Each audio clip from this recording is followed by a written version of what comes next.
Hi, I'm Chuck Colson with this week's 2-Minute Warning. Good question. Are we medicating our emotions away? It's not a hypothetical question. A few years ago, I remember listening to a Mars Hill audio tape by Ken Myers. His guest was a psychiatrist named Jerome Wakefield.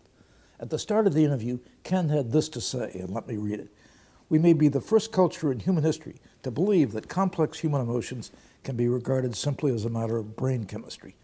When we encounter emotions that are troubling, like sorrow, sadness, or anxiety, we are increasingly encouraged to assume that we suffer from a form of mental illness.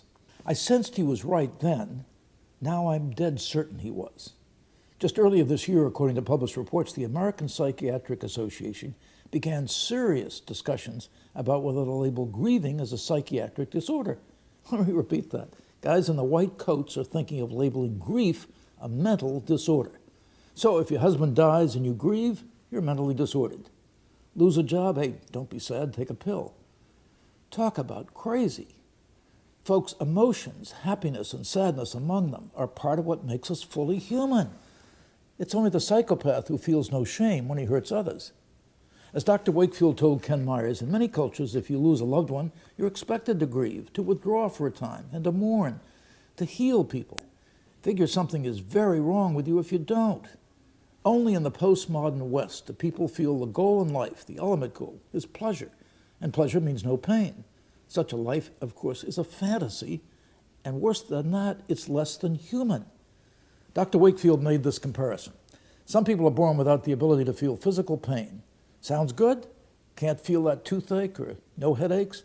But those people usually die young because without physical pain, you don't stay away from things that will hurt you. And you don't get warning signs that something is desperately wrong.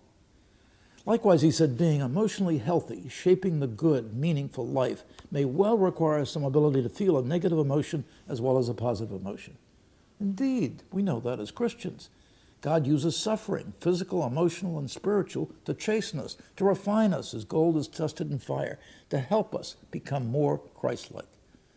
But there's another danger here that I want you to see because it's so important. C.S. Lewis, in his marvelous book, The Abolition of Man, which I urge you to read, wrote that if wise men of old sought to conform the soul to reality, the solution of the human problem was knowledge, self-discipline, and virtue. But today, through applied science, and now it seems through little white pills, we try to subdue reality to the wishes of men. Lewis was a prophet. What he saw was that our attempts to conquer nature inevitably lead to nature conquering us. When humans are reduced to mere nature, the byproduct of natural causes and chance, they may be manipulated and remade according to the whims of the powerful. Now, before I close, let me just say, I do believe there are genuine physically caused mental disorders and that you need medical attention. But if you're grieving, get help, but don't go to a doctor for a pill. Go to a friend, a pastor, even a counselor. Make no mistake, our culture's growing desire to eliminate negative emotions is what's really disordered, and it's an invitation to dehumanization and tyranny. I'm Chuck Colson with this week's 2-Minute Warning.